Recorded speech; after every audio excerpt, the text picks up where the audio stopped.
ಬರಪೀಡಿತ ಜಿಲ್ಲೆಯಲ್ಲಿ ಮತ್ತೆ ವರುಣನ ಆರ್ಭಟ. ವಿಜಯಪುರ ಜಿಲ್ಲೆಯ ನಿಡಗುಂದಿಯಲ್ಲಿ ಭಾರಿ ಮಳೆಯಾಗ್ತಾ ಇದೆ. ಬರಪೀಡಿತ ಜಿಲ್ಲೆಯಲ್ಲಿ ವರುಣನ ಆರ್ಭಟ ಶುರುವಾಗಿದೆ. ಅಪ್ಪ, ಅಂತೂ ಇಂತೂ ಬರಗಾಲದಲ್ಲಿ ಮಳೆ ಬಂತಲ್ಲ ಅನ್ನೋದು ಒಂದ್ ಕಡೆ ಖುಷಿ. ಆದ್ರೆ ವರುಣನ ಆರ್ಭಟದಿಂದ ಏನೆಲ್ಲ ತೊಂದರೆಗಳಾಯ್ತು? ವಿಜಯಪುರ ಜಿಲ್ಲೆಯ ನಿಡಗುಂದಿಯಲ್ಲಿ ಭಾರಿ ಮಳೆ ಆಗ್ತಾ ಇದೆ.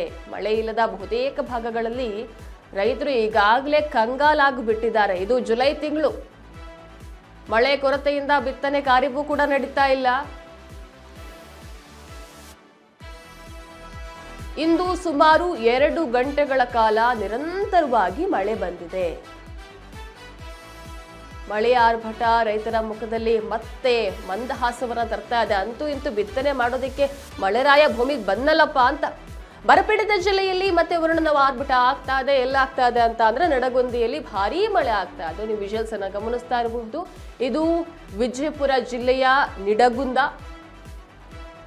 ಒಂದ್ ಕಡೆ ಆಗಿರುವಂತಹ ಅನಾಹುತಗಳು, ಮತ್ತೊಂದು ಕಡೆ ಮಳೆ ಬರುವಂತಹ ದೃಶ್ಯಗಳನ್ನು ಕೂಡ ನೀವು ನೋಡ್ತಾ ಇರಬಹುದು. ಒಂದೇ ಸಮನೆ ಮಧ್ಯ ಮಳೆಗಾಲದಲ್ಲಿ ಬರುವಂತಹ ಮಳೆಯ ರೀತಿ ಬರ್ತಾ ಇದೆ. ಮಳೆ ಅದೊಂದು ಕಡೆಗಿರಲಿ, ಇನ್ನೊಂದು ಕಡೆ ಇರುವಂತಾದ್ರೆ ಇದು ಜುಲೈ ತಿಂಗಳು. ಇಷ್ಟು ಹೊತ್ತಿಗೆ ಮಳೆ ಭರಪೂರ ಬರಬೇಕಾಗಿತ್ತು. ಇಡೀ ದೇಶವನ್ನ ಮುಚ್ಚಬೇಕಾಗಿತ್ತು ಮಳೆ. ಆದರೆ ಈಗಲೂ ಕೂಡ ಬರಗಾಲ ಅಂತಂದ್ರೆ ಎಂತಹ ಬಿಸಿಲನ್ನು ನಾವು ಅನುಭವಿಸ್ತಾ ಇದ್ದೀವಿ ಅಂತ ಅಂದ್ರೆ ಬಹುಶಃ ಬರಗಾಲದ ಒಂದು ಅರ್ಧ ದಾಟಿಯನ್ನು ನಾವು ದಾಟಿ ಹೋಗ್ಬಿಟ್ಟಿದ್ದೀವಿ. ಈಗ ಸದ್ಯಕ್ಕೆ ಮಳೆ ಬರ್ತಾ ಇದೆ. ರೈತರ ಮುಖದಲ್ಲಿ ಸ್ವಲ್ಪ ಮಂದಹಾಸ, ಯಾಕಂದ್ರೆ ನಾವು ಮುಂದೆ ಬೆಳೆ ಬೆಳಿಬಹುದು ಅಂತ.